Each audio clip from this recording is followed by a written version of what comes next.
why are some people winning and some people are losing? I was like, oh my gosh, it really comes down to the Malcolm Gladwell principle. You're either going for mastery or not. And if you're not going for mastery, you shouldn't play the game all on your own. Technically, here's the most recent numbers that have come out. At age 65, the average 401k is $272,000. And the average spend at that time in your life is $80,000 a year. So that $272,000 is going to last you for 3 years. But check it out. As of this year, 2024, the average equity position of the average American is $304,000. So the weird thing is we'll spend 40 years building up an inadequate retirement account, and on accident, just by owning real estate, we'll have more in equity than we will retirement. And that, unfortunately, I think, Devin, is when it hits people. They're thinking, what if I had actually just bought 4 or 5 more houses? Just early on. What if I never sold my houses and I rent them out? Like, what if I had done that? Well, you'd probably be worth at least $1 to $2 million, and you'd be way more prepared for retirement.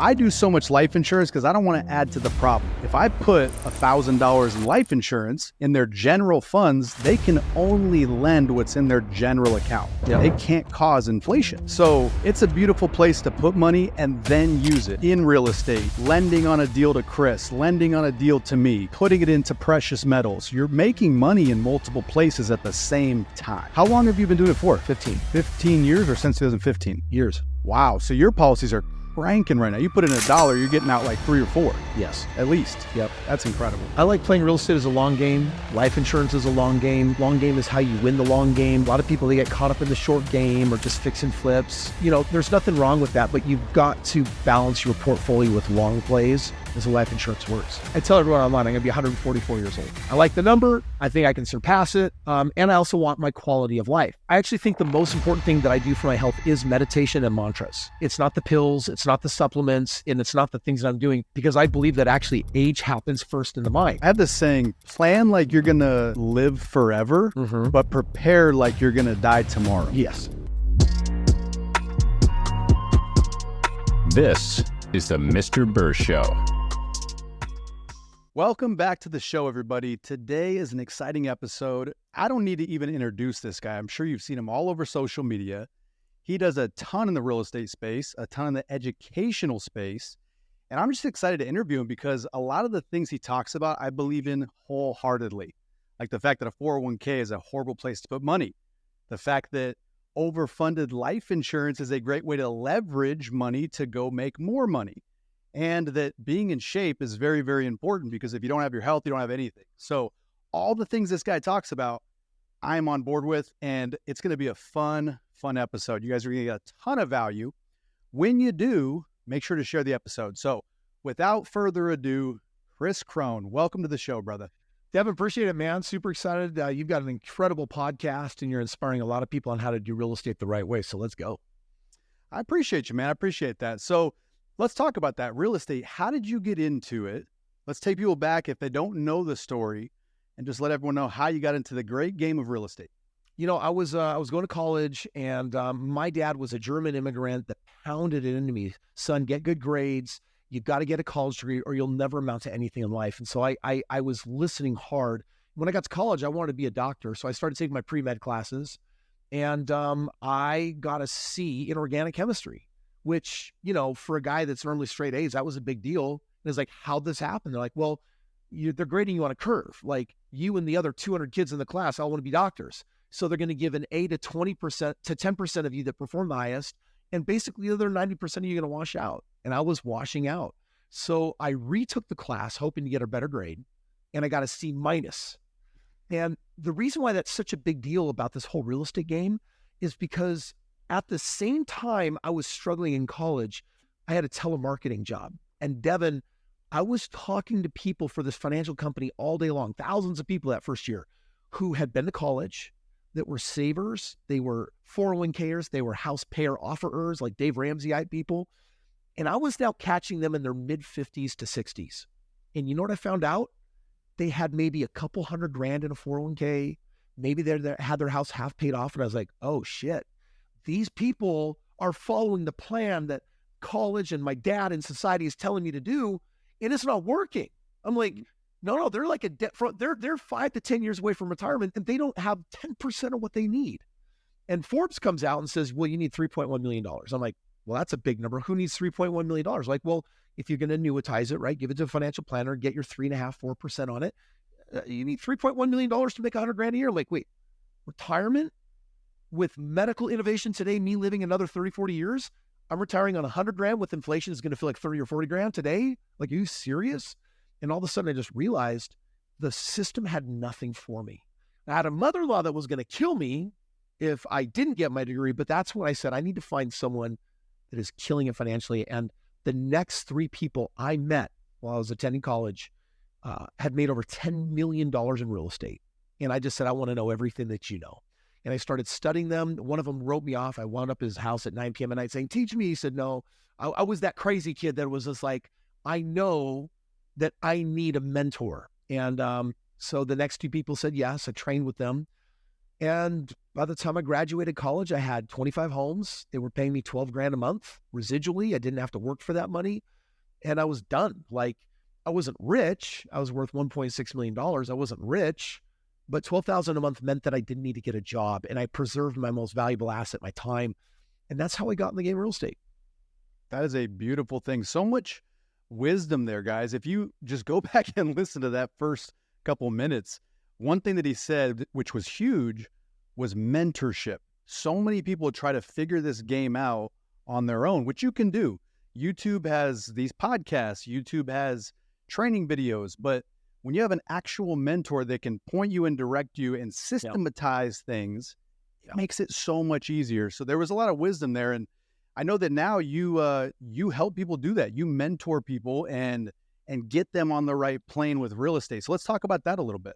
Yeah. So actually mentor is kind of a weird word because I believe in it. I've got all these mentors in my life, but in real estate, I actually do it a little different. I grew up in an era where people loved that adage that if you give a man a fish, you'll feed him for a day, but if you teach him how to fish, you'll feed him for a lifetime. And I was like, that sounds right. And you know what I've learned in life? I've learned that is some of the shittiest wisdom on the planet. The reality is we live in a day and age where most people, they don't want to learn how to fish. They just want the fish.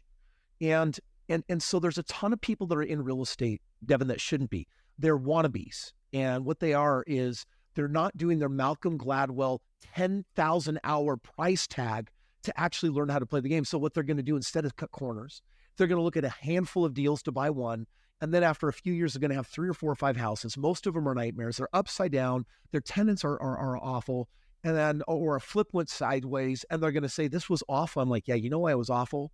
Because you played a game that required mastery and you played it as a jokester, or you played it alone, or you played it without a mentor. So based on that, I decided to take a different track in life with real estate after I became really successful at it. And first and foremost, I'm an investor. Like I've done, $2 billion in deals, 6,000 single family deals. But when I work with people, I don't believe in teaching them to fish. I believe in giving them a fish. So what I actually tell them is, hey, partner with me, put up the money. You got it sitting in a 401k or an IRA or equity in a home. And I will, with my team of 200 experts, go into the marketplace and produce ROIs you will never, ever, ever be able to produce except once in a blue moon. Like I know this game so well. Like we just finished a 10-year study on my average ROI on the last decade. Any guesses on what my average annual ROI is on my real estate? I know this. It's over 25%, right? I won't touch a deal unless it's 25%, but on my last 2,130 deals, my average ROI is 60.6% per deal. Wow. And Rule of 72 says that you're doubling your money basically every 14, 15 months. So real estate at an expert level can be very, very lucrative. So that's my version of mentoring people is like, hey, if I really want to guarantee that you're not going to screw this up, I'm just going to do it for you in a partnership. And so that's been my angle. It's been unique. And for that reason, I don't really know anyone that has scaled single family as big as I have. Because most people told me it couldn't be done. I found a niche there where everyone else is like, no, after you've done a handful of deals, you got to graduate to multifamily. You got to graduate to something kind of bigger. That's what everyone says. Yeah. That's what everyone says. And you're so right, because think about this, guys. You can go do what Chris said and become a master, but you have to put in 10,000 hours, right? That's what Malcolm Gladwell says mastery requires in most trades. And that's with anything. You can become a master at anything. You want to go ride a horse. Spend 10,000 hours, you will become a master at riding a horse. If you want to become a real estate investor, spend 10,000 hours, you'll become an expert. That's a long time. Or if you don't have that time, you're working a 9 to 5, you partner with someone like Chris, who is already the master. He knows what you don't know, and he won't mess up. Yeah. The problem with people that get into real estate, and you hit on it, is they get into it as wannabes, as someone who wants to be a real estate investor, but they mess up, they lose some money, and then they're out of the game. They don't want to keep losing money. And Devin, I think one of the mistakes I made in the first decade is I believed anyone could be successful. And so I'd say, yeah, you can be an investor. You can figure this out. You can be a business owner. You can do this. And I started that's when I started honing in, like, why are some people winning and some people are losing? I was like, oh my gosh, it really comes down to the Malcolm Gladwell principle. You're either going for mastery or not. And if you're not going for mastery, you shouldn't play the game all on your own. And that's not just real estate. Like, I'm in private equity. I own restaurants. I own all sorts of companies, tech companies. I remember when I started my first tech company, I was like, I have no right to do this. Like, I don't know this game. I'm a dirt guy. Like, what am I doing in Silicon Valley? And what I did is I found an expert that had 3 successful companies, partnered with them. And that's how I got my run at my first company. And I partnered with that person. And so my rule just for me in life, it's like, yeah, it's true. I've got 1,800 partners around the world that I do real estate with. But in my own world, when I want in on a game that I'm not going to pay my 10,000 hour price tag for, I'm going to go find the baddest, biggest, most successful expert. And I'm going to find a way to partner with them so that I can basically win on their track record. That's so good. That's how I got into real estate. So I got into real estate because I'm a believer you need to bring one of a few things to the table in any kind of deal, real estate, business, whatever. You have to bring money, capital. Yeah. You have to either bring that, the know-how, so you have to know and be the expert. Yep. Or you have to bring like a crew. So if you've got like a crew that can do all the work, you need one of those pieces. If you can bring that to the table and partner with someone that's got the other pieces, you can learn the other pieces. Yeah. That's what I did in real estate, and it seems like that's what you've done with all your businesses as well. Well, when I bought my first deal, I had a mentor show me how to do it. And it was a house hack, right? I put down a 3% down payment. A year later, I pulled the equity out, used it to buy a second house, bought that house foreclosure, $90,000 below market, rented that one out. So I was living for free in the first house because I had a basement paying for my mortgage. The second one I was making $600 a month. I had a net worth of $150,000 on just 2 deals. And I was like, oh my gosh, I feel like I can do this game. But I'll tell you something, when I bought my first house, my father-in-law, my new father-in-law, he thought I was a crackpot. He's like, you're a college kid. What are you doing buying a house? I didn't buy my first house till I was like 30 years old. Bought my second house, he thought we were getting a divorce. So he was confused. But after I was getting ready to buy my third house. And my father-in-law came back to me, and this has been a couple years later, and he's like, hey, what are you doing? I was like, well, strange you should ask. Like, I've been doing some deals here, and I ran out of money for my next deal, and my other houses haven't seasoned. I can't pull the money out. And he said, well, he started running me through the numbers. He was asking me questions about what did you buy it for? What did you owe it for? What kind of discounts you owe? What kind of, and he was penciling. I could hear the pencil through the phone. I'm like, he's trying to figure out my ROI. And when he figured out my ROI was so high, at the end of the call, he said, how about I give you money for the next deal and we split it? And I was like, oh my gosh, I just got lucky. I just found, I wasn't thinking he was a partner. I'm like, my father-in-law is like, I don't know, he's sympathetic. He's like, you'll put up the money, we'll split the money. It's like, this is amazing. But it worked so well. We did it on the deal 2, 3, 5. We did it on our 50th deal, made so much money. And that's when I gave birth to this idea of partnering, where I'm like, you know what? I got the crew, like Devin's talking about. I've got the know-how, the experience, and the track record, like Devin's talking about. And what if people just bring the money all day long? And the number one source, Devin, that people, when they learn about me online, most people, they're not actually interested half the time in real estate. They're interested in what real estate can do for them. They didn't have to, they don't even want to own real estate, but you know what they usually have? They got a 401k, or they got an IRA, or they've got equity sitting in a primary residence, and those underperforming assets are doing nothing. And so when they learn about partnering with me, they're like, crap, I need money to make this happen. I'm like, well, you got the money. They're like, no, I don't. Because they got like $2,000 in their bank account. They're like, I don't got money. And I'm like, dude, you got $180,000 sitting over here in this retirement vehicle that isn't going to be enough for you. Like, that's how you're going to fund this. And every single day, someone in the world partners with me in real estate, and they usually use a 401k or IRA or business savings account or equity on a home. And that's how they fund real estate. And it's amazing, and it works. It's a beautiful thing, man. It is a beautiful thing being able to use leverage, other people's money, right? So people's 401ks, their IRAs, especially if it's a self-directed IRA. You got it. So Those are incredible because then you can direct where the money's going. You can literally lend it to Chris, lend it to someone like myself. It grows tax-free if it's a Roth, tax-deferred if it's not. But just incredible, guys. And I'm guessing this is kind of what you teach at the Clever Summit, right? You guys have that coming up next month. Yeah, so I partner up with Cody Sperber, and this is big. This is happening September 13th, 14th, and 15th. It's the biggest real estate event of the year, Clever Summit. Cody throws the biggest party, throws $1 million down on the event. He's got Patrick Bet-David coming out to do an economics report. Ryan Serhant that just launched his new agent, Netflix deal and film. You've got Pace Morby, who's coming out from, A&E's Flip That House. I'm going to be there, and basically 20 different real estate experts, because the market is just shifting right now back to what we saw 21, 22 with rates. Like the stock market imploding last week, the NASDAQ dropping 1,000 points, biggest it's ever historically dropped, $2 trillion evaporated out of the market. And right now people are nervous. And so what did the Fed do? They're dropping rates. Zillow's calling them 5.9%. We got an emergency cut plus 2 more cuts. By the end of the year, if rates drop, as I'm predicting, below 5.25%, not only is the Fed going to be re-stimulating the economy, but what's really going to be happening is you're going to see the price of real estate surge through the roof again. And anyone that goes to Clever Summit, I'm going to be giving them my game plan. The other experts are going to be given their game plans. We're going to talk about how you capitalize on the next 18 months to literally potentially make millions of dollars. So it's a big deal. And it's also, dude, you got 3,000 investors there that are partying, having fun, that either have deals or have cash or want to play or want to put in sweat equity. This is where deals are formed. This is where people make money. So coming out to the Clever Summit in Hollywood, Florida, that's right next to Miami. That is like, that's the smartest thing that you can do for sure if you want to get in the real estate game at the next level. It's who you know, not what you know. And it's certainly not how much money you have.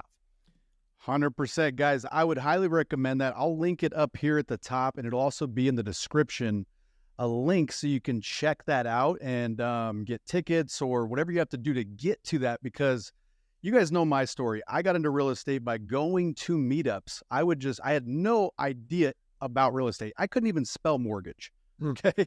Like I would go to these meetups and just network, and I would meet people that had the know-how, that had the crews. I had some capital. So the value I would bring is, hey, I've got some capital. Let's do a flip together. And then I started JVing these deals. It was all about getting around other investors. Yes. So if you guys are hungry to become a real estate investor, to actually get in that arena, you have to be around people that are doing deals. Chris crushes it. Pace Morby, he's also going to be on the show next month. He crushes it. Cody's going to be on the show next month. He crushes it. Patrick Bet-David, I got to get him on the show. Dude is a freaking stud. He is. So I gotta talk to Cody, because I gotta have him have me on that lineup next time. Yes, I did. I hear you, man. I hear you. So I was talking to Pace. Pace came out to the last Clever event and met people in the hallways and did like deals in 12 different states, made $2-3 million. And that's what he made of the event. And so I think there's a lot of people that are like, oh, so I'm going to go and learn real estate. I'm like, well, that is one of the things that you get and the strategies that are fresh for the economy. But I think the bigger thing that goes down, it costs a lot of money for someone like Cody to put thousands of people together in a room from all across the country that are varying levels of expert. And you're going to be meeting so many people that are in the game, killing it, doing deals, and they're looking for partners. And it's just like, those partners are where you're going to make money. Those partners are where you're going to do deals. I'm convinced that I'm going to make $10 million by going to Clever Summit just because I'm going to network and meet the people that I'm going to do deals with, and I'm going to kill it. I'm inviting you to come out and kill it too. I love it. Guys, get to that event. It's in Miami, right? Yep. It's Florida. It's Hollywood, Florida, so right outside of Miami. And who doesn't want to go to Miami? I know. Come Good on. time here too, man. Cody is renting out like there's a yacht party on the night before. I think the yacht sold out. Dr. Dre is going to donate his yacht, so we're trying to line up, kind of put some yachts together. We rented out a nightclub, and we're going to be busing people in. We're going to be partying hard with people there, just to make sure that networking component is there and people can come together and forge those $1 million relationships. That's what it's all about, guys. It's who you surround yourself with. I've said it so many times. If I could go back to 18-year-old me, Oh yeah. knucklehead, Right. I'd tell him, dude, get away from all these knuckleheads you're hanging out with and get around some successful people. Yes. So you are the product of your environment. Get around successful people. You will be the next successful person, period, hands down. Dude, I was in Miami last week and I was hanging around as my foundation. We do a lot of foundation work, and I was in Miami doing some foundation work, and my buddy that I was doing this for, he sold his last company for $1.6 billion. And I asked him this question. I said, hey, like, give me some advice on how you run business. He says, well, my number one rule is to never do anything. And it's like, I felt like I just paid $1 million for that advice. We were hanging out together. He shared that. And basically what he's saying is, you got to learn how to build a successful business where you can scale it, outsource everything, and not be the operator, right? You get advice when you hang around the people in your environment that are causing and making things happen. And so, you know, every time I go to an event like this, I'm always looking for like 3 to 5 people that are killing it that will allow me to be in their airspace. Because if they're winning and I can get on the phone with them, connect with them, or talk with them, it's weird. I don't even often make money by making deals with them. It's sometimes just being motivated, like, my buddy's doing deals. I need to do deals. My buddy's like doing like 300 deals this year. I'm not doing 3. Maybe I should do 3 deals this year. And it really amplifies the energy for me when I hang around and like when I look at the average of the people I'm hanging around with, I'm like, well, I got a billionaire in there. I've got these people worth millions or hundreds of millions. How can I not elevate my financial game when I'm hanging around that level? That is so true, guys. I was just at Ryan Pineda's event a couple weeks ago, and same kind of thing. Like, I've done a lot of real estate, so his event was more geared towards like a beginner. So a lot of the stuff I'm like, yeah, that's just regurgitating things I already know. But you always grab something from one of those events. Like, Ryan was up there talking, and it made me realize, like, I need to scale more. I need to do more. It motivated me to like stop resting on my laurels a little bit, you know? So guys, I highly recommend you going to the summit. Like I said, I'll tag it above. It'll be in the description of the actual notes of the podcast. If you're listening to this, I'll put it in the description as well. If you're listening on Apple Podcasts or whatever. So aside from that, man, what else can people expect there at Clever Summit? I think there's going to be a lot of surprises. We're going to be talking about private equity.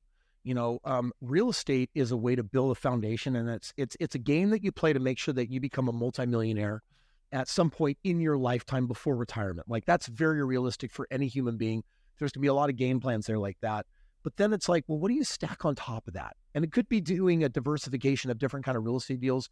I do know they got a speaker coming up that's going to be talking about private equity and kind of some of the secrets to how you get some diversification in that game. I cannot confirm or deny if I may be that expert that is being asked to talk about the whole private equity space. But I mean, if I had to choose today between my entire real estate portfolio or the equity in companies I have, I would choose the equity in companies that I have.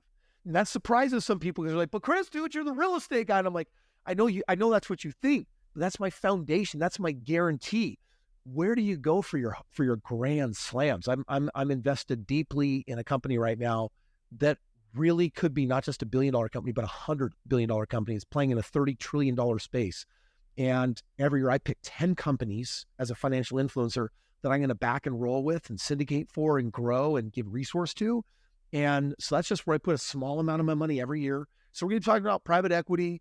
We're going to also be honing in big time on how do you actually grow money when you've got none? When you have money, how do you manage it? And then how do you keep it? And then how do you make it matter? Like, I'm going to Guatemala next month with my foundation. There's 71 kids there that are relying on me and 27 people. These kids all come out of sex trafficking and sexual abuse. And they are in inhospitable conditions. They need help. They need love. And no one's coming for them. But I am. And I thank God for the success that I've had that allows me to parlay it into helping them out. And so, you know, that's a big part of the mission of the event is you got to learn how to grow it. You got to learn how to manage it. You got to learn how to make it meaningful. I love that. I love that you say that real estate is the foundation. Yeah. Everyone needs a financial foundation. Nobody, if you look at the masses, they don't have it. They've got a foundation of a 401k, which the average of retirement is maybe 300 grand. Yeah. that's not going to last, especially if the average income Yeah. for a household is about 70 grand. Well, So you're telling me 70 grand's the average. I'm Yep. retiring with 300, but I'm supposed to make that last. That makes no sense. So if we drill down, technically, here's the most recent numbers that have come out. At age 65, the average 401k is $272,000. Yes, and the average spend at that time in your life is $80,000 a year. So that 272 is going to last you for 3 years. But check it out. As of this year, 2024, the average equity position of the average American is $304,000. So the weird thing is, we'll spend 40 years building up an inadequate retirement account, and on accident, just by owning real estate, we'll have more in equity than we will retirement. And that, unfortunately, I think, Devin, is when it hits people. They're thinking, what if I had actually just bought 4 or 5 more houses? Like just early on, what if I never sold my houses and I rent them out? Like, what if I had done that? Well, you'd probably be worth at least $1 to $2 million, and you'd be way more prepared for retirement. Yeah. My dad's going through right now, actually. I helped him retire through life insurance, funny enough. I got him a policy, and then I used the cash value to pay him a retirement income. And then when he dies, it's going to happen at some point, the death benefit goes to my trust. It pays off all of the loans that I gave him, and the surplus buys more policies on my family. So I helped him retire, but he had 240 grand in his 401k. He's like, son, what do I do? Yeah. So we had him self-directed, which, crazy enough, dude, we did it literally the day before everything dropped in the stock market. Oh, that's incredible. Wow. Yeah. So we did it the day before. It got over to the self-directed, and now I'm having him put that into different investments that I do, that I've vetted, that I trust, that bring in about 15% interest. Not quite as high as your 25, sure, but 15%, and it's just a steady drip, and he can live off that steady drip. So guys, it's all about the know-how, and Chris hit it right on the head. It's like most people, when they get to that retirement age, they're like, I probably should have just bought more houses, but they didn't know how, and they were scared. That's why it's important to partner with someone who already knows what they're doing. Yeah. So I'm going to go back to it, guys. Get to Clever Summit. Meet these investors. Partner with Chris. Partner with Pace. Partner with Cody. Shoot, I'm going to actually be out there now. I'm selling myself on it, for crying out loud. Brother, I think you actually deserve to be there. I'm going to text Cody right after this and say, bro, why isn't Devin in the lineup? Dude, I can get up there and tell people all about infinite banking, how they can use that for their real estate. So yeah, I mean, it'd be a blast to be out there with all you guys. So let's talk a little bit of a shift. Yep. You've been very successful, obviously, in real estate from a young age. College, took me till 34. So you started very, very young. There's been some setbacks. Not everyone just rides this wave up all the time. And if they do, there's still bad days. There's still bad weeks. There's bad months. Like, let's talk about some of the setbacks to kind of humanize yourself a little bit. Sure. Nothing bad has ever happened to me. No, I do want to say this because I'll share with you my like how I lost $1 million and how painful that was. But I do want to say that real estate, a lot of people get scared because they think of market crashes. And when I designed my original strategy, I designed it as a thesis. You know, I admitted all of you here that I was way too dumb to become a doctor because I couldn't figure out chemistry, but I did think I wanted an MBA. And so I ended up taking the stats class, which is a qualifier for an MBA school. And stats was the first time in my entire life I actually didn't do the homework because it wasn't required. And out of 200 people in the class, they actually graded the curve on me. So I got like 112% in the class or something. And that stats knowledge, what I did with it is I wrote my very first of 5 books called The Straight Path to Real Estate Wealth. You can search me on social media and get a copy of it for free. I love to give it away to people. What I do is I take the top 30 real estate strategies and then I compare them against each other and I ask, which one is going to make the most money with the least risk and the least time and the least effort? And the strategy that I'm rolling with today is the same strategy that I hypothesized all those years ago would actually be, 21 years ago, I thought would be the best strategy. And to this day, it has withstood the test of time. And what that means is that after the '08 crash came, I didn't need it. I didn't lose a single house. So I just want to be clear that a real estate crash or a bump in the market doesn't have to hurt you. How I did hurt myself, however, Devin, was by getting in on the wrong side of the railroad tracks on the wrong kind of deal. When '08 did hit, I bought from Freddie and Fannie Mae government agencies. I bought a tape of 186 homes at a 92% discount. And I just thought to myself, hey, I flew my team out. We did the vetting process. I'm getting a bona fide 92% discount. Like I was paying an average of $6,500 for a house that was worth over $100,000. And I was like, I'm going to make millions of dollars. There's no way this doesn't work. 2 years later, I lost $1 million while I exited that game and got out. And I'll tell you, I learned a lot of lessons about out-of-state real estate. I thought at one point, I swear I'm never going to do it again. It was a nightmare. I should have stuck to my backyard. Ironically, all the real estate I've ever done since has never been in my backyard. It's only been out of state. And so I learned the worst ways of doing out-of-state real estate from that one deal. And then I made up for it in spades by doing thousands of deals out of state where I'm absolutely killing it. And I learned some very valuable lessons. I learned, first of all, that there's blue states and red states. You will never see Chris Krohn invest in a blue state.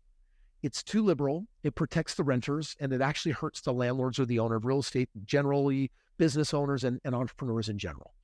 And also, I didn't understand that there were coefficients for mindset issues. I was buying in Ohio, I was buying in Michigan, and man, I tell you, I was having a nightmare of experience in those markets where I would lease the house out that I just spent 30, 40 grand fixing up. And a house was worth, its after repair value was like 130, 150 grand.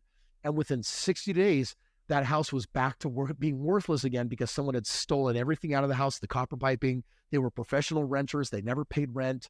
And it was just an absolute utter nightmare. And it happened again and again and again and again and again until I liquidated everything and said, I just got to get out of here. So that was a huge mistake, but it became the birthplace of learning how to do out-of-state real estate, where number one lesson I learned is that I had invested in some of the worst markets.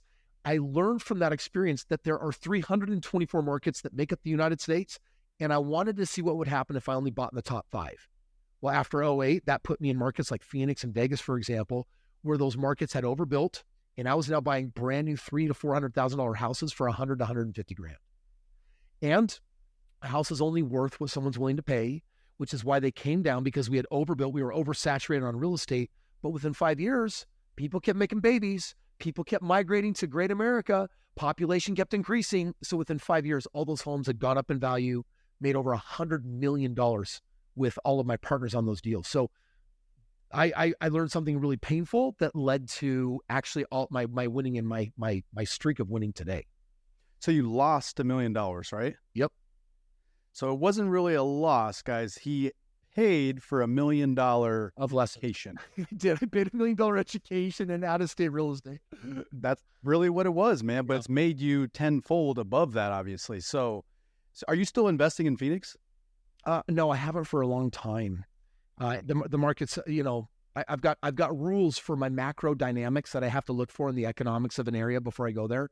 And Phoenix, by the way, is not a bad market.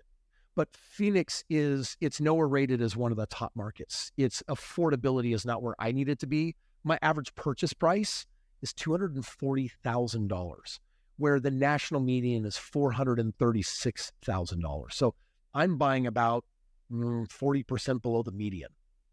Got it. So where are you buying mostly right now? So right now in Central Florida, there are certain markets in Memphis, Tennessee, Oklahoma, Alabama, Jonesboro. Those are the markets where I am consistently producing the highest ROIs. I love it. That's where I'm at, is Birmingham, Alabama. Yep. So Birmingham has a really, really high cash on cash market. Yep. Yeah, I've got 38 units out there. Those are doing great. So I love it, man. Yeah, Phoenix is tough, and there's so much being built out here. Yeah. I don't see where that's really gonna go. With rates and everything, I do think that the market's going to go up even higher. So affordability is going to be even tougher. Yeah, the market's not going to come down. Right now, though, for the affordability switch right now is rates on Zillow just hit 5.9. If with the next 3 rate cuts, if we keep having another rate cut of 50 basis points or 25 basis points, if we can get it to 5.25, that becomes a switching point where renters are going to want to buy because they'll start having savings on rentals versus actually buying a home. And so I'm predicting that that's what the end of this year and the start of next year looks like, which means we're going to see major price increases. But in Phoenix, those prices will keep going. The prices will increase everywhere. But I've got to do that in the markets where I've started off with great affordability. So I generally buy about 30% below the median for an area. And that way, as that market comes up 50 to 100 grand and I exit, it'll keep going up. I want out and I want in my new market. Got it. So you're actually not doing like the whole Kiyosaki where you just buy and hold forever. No. I actually find that you get a diminishing return starting between the 7th and 10th year. So I'll go in there fresh for the first 5 to 7 years, and then I'm going to pull out. And I usually have such a high ROI that I can triple my portfolio. So let's just say someone starts with 1 home. In 5 years, the goal is to turn that into 3 homes. 5 years later, turn that into 9 homes. 3 years later, turn that into 27 homes. 3 years later, on and on and on. Retiring with a portfolio of 25 to 50 homes that tenants are now paying off for you, that's really the game. Got it. And when someone partners with you on a deal, that 25+% return, how are you guys paying that? Is that monthly? Is that quarterly? How do you guys do that? Some of my partners just want to roll it forward into more deals, and some of them, they want their monthly distribution. So it's up to them. I'm doing fine, so I let my partners choose. Got it. Okay. Because I have people ask all the time, like, do you have different opportunities that I can get into? Because I'm only buying so much real estate. Yep. And I only need so much money in order to do so. So it's good to know that there's different opportunities. So if you want, I could start sending people your way. I think real estate is a great foundation, as you mentioned. I think the greatest foundation is overfunded life insurance. Yeah. And I want to ask you a little bit about that because I know you have some understanding of it. And people know that I'm like that guy that knows infinite banking like the back of my hand. So anytime I have someone that knows it and understands it, I like to get into it a little bit. So tell me kind of where you learned about that, about infinite banking. So this was early on. I was in my late 20s, and I became really curious what wealthy people did with their money, because I remember when my account got over 6 figures and I'm like, wait, bank accounts are only FDIC insured up into a certain amount. So I don't imagine rich people are keeping their money in banks. And I wanted to know where they put their money. And that's when I did some digging and I started finding out that, oh, shoot, when I put my money in a normal bank account, the bank gives me like 0.0 nothing %. Like I don't really get a return.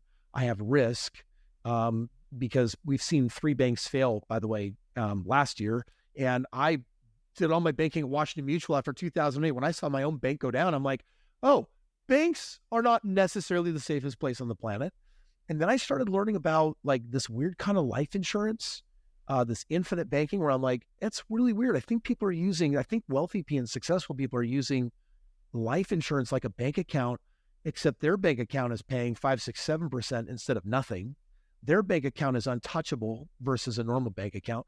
Their bank account, I can borrow the money in arbitrage and still make 2 or 3% on my money and then have it sitting in real estate. So my money is like sitting in multiple places. I like to velocitize and have my money sitting in life insurance first, then in my first deal, pull out of my first deal, sit in my second deal, and my money sitting in 3 places at once. And so life insurance just became an ideal solution to where I stash money. So every year I start a new policy, I stash money there, I pull it out, and then boom, I go buy more real estate. How many do you have? How many policies? I think I've got like 9 policies right now. Nice. Okay. So guys, he explained it very, very well. I mean, really, it's a place to put your money first. Yes. It's not a place to put it indefinitely. Yeah. You put it there first, it's guaranteed to grow and compound there tax-free. Yeah. So it's going to give you a return far greater than any bank does. It's protected against lawsuits and judgments in most states, so it's untouchable. It's a private contract between you and the insurance company, and then you borrow against it. So you're not removing your money. Your money's still growing.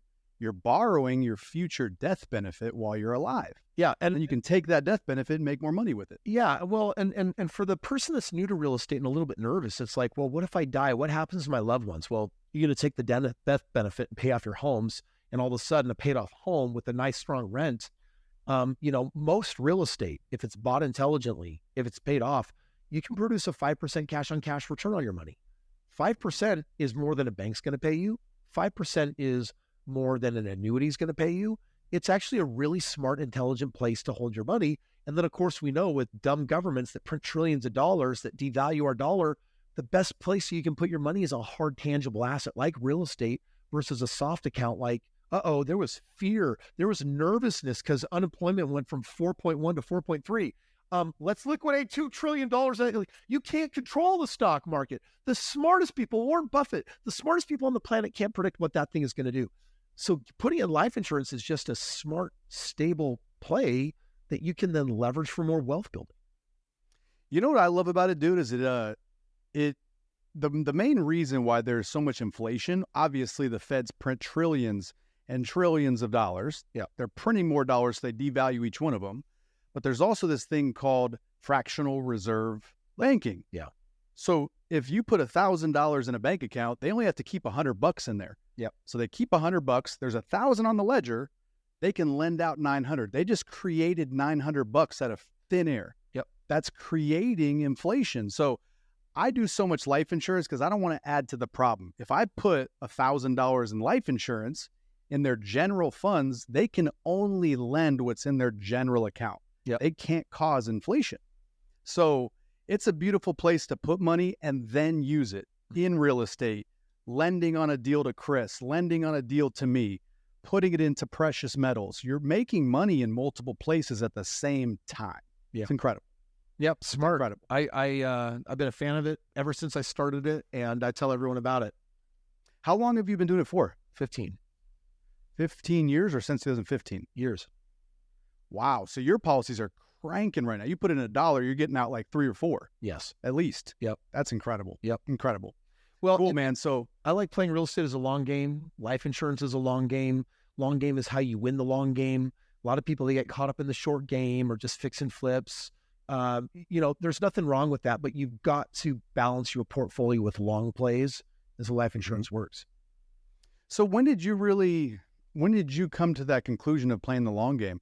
Was it right away when you were getting those first real estate deals? Yeah, because what I saw was my very first house, after renting out the basement, that paid my mortgage. My second house was paying me $600 a month. And for a lot of people, $600 is not a lot, but as a starving college kid, my expenses were like $2,100 a month. So $600 wiped out a quarter of my expenses. And so buying the next few homes basically meant that I was living for free. And so I caught the game. I was like, if I never sell these homes ever again, that income is there for life. Like once in a while, I'll need to do a little rehab, but I'm done. And that's what changed everything for me, was when I realized that. And so that's when I was like, okay, like I get it. I could flip a deal and make $100,000 or $30,000, or I could take out the real game. And this is like, you have to ask yourself, what is retirement? Most people think that they're just trying to accumulate. The reason why they'll put money in life insurance or 401k or an IRA is they just want to accumulate. I'm like, you got no leverage. It's one of the dumbest games on the planet. You got to make your money work for you.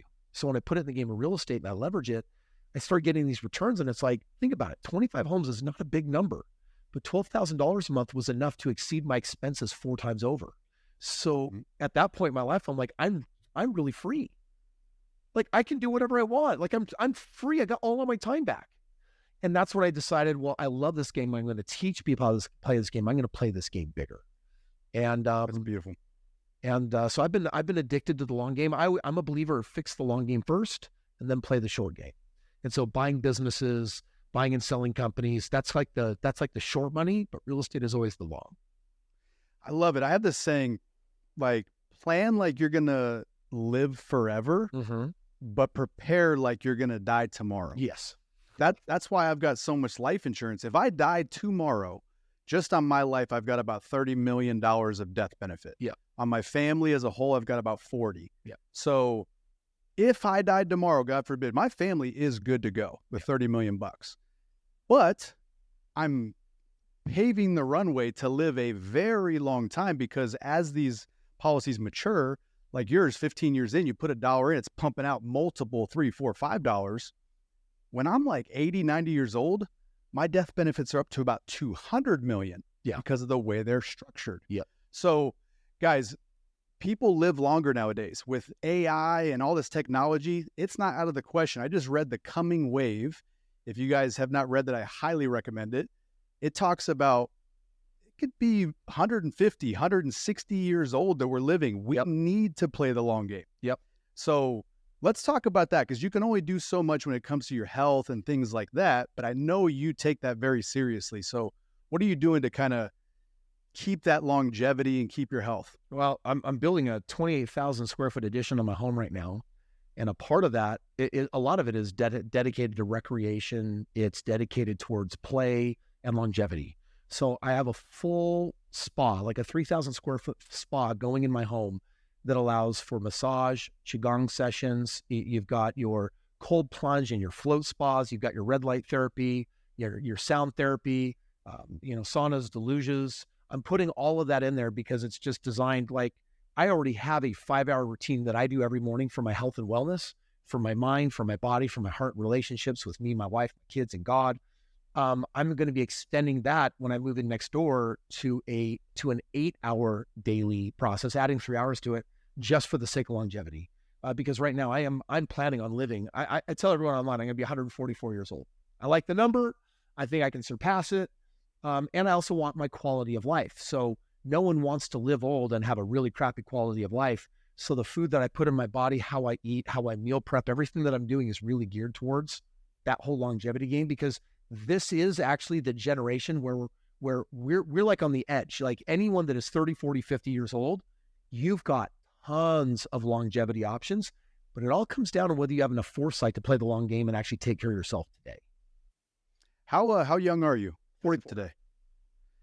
Dude, you're the 44-year-old version of me. I swear. It's insane, man. So, and I'm not super young. I'm 39, but I'm approaching 40, and it's kind of crazy to me because I remember thinking of a 40-year-old being like, they're old.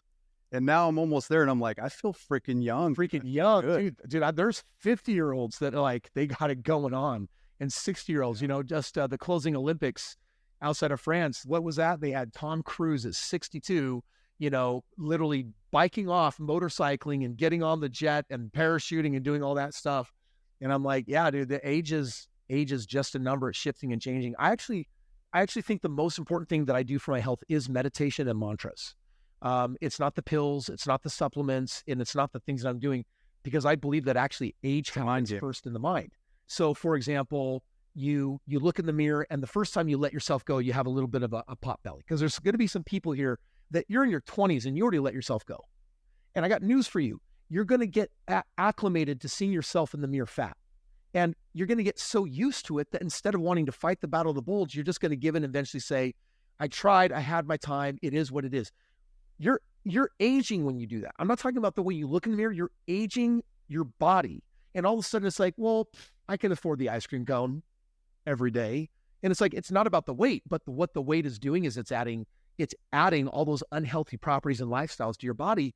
And so like, whether you're 39 or whether you're 44, or whether you're 60, it's like you're fighting every day for your very best health. That starts here in the mind. So I have a meditation that I do every day where I communicate with the master genes in my body. Every organ, I express gratitude for what's working. And as a result, I just almost never get sick. Like my body is in such great shape, and it's not the genetics of what my overweight, obese parents gave me or the cancers or the diabetes that they have.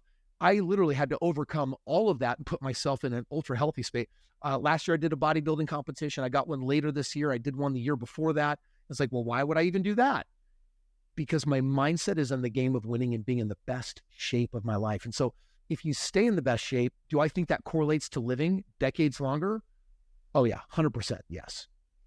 How you do anything is how you do everything. Dude, I'm telling you, we're like the same person, 5 years different. Yeah. See these little trophies down here? Yep. These are my bodybuilding trophies. Yeah, I see them. I have a cold plunge. I meditate daily. I play big on the mind game because the mind is a powerful thing, guys. It really is. And your mind is never in a vacuum. Yeah. It's always doing something. So you either control it or it controls you. It's your choice. Yeah. You have a choice of what's going on up here, period. So guys, this has been amazing. I can't believe it's almost an hour already, like fastest hour of my life. And I know that you guys got a ton of value. Make sure to share this episode, and any questions you have, put them in the comments. I will make sure to get to every last one of them. Before we let you go, Chris, tell us, like, what would you, I kind of said what I would say if I could go back and talk to 18-year-old knucklehead Devin. But what would you say to 18-year-old Chris if you could go back and talk to him? Control your mind. Every feeling that you have is an indication of a thought that you're believing. So when you're not feeling good, it's because you're not believing something good. And when you don't believe something good, you're going to produce an energy that will demotivate you and pull you down and hurt you. Ultimately, you are the creator and you're the author of your life, which means you're in charge of the 70,000 thoughts that you have every single day.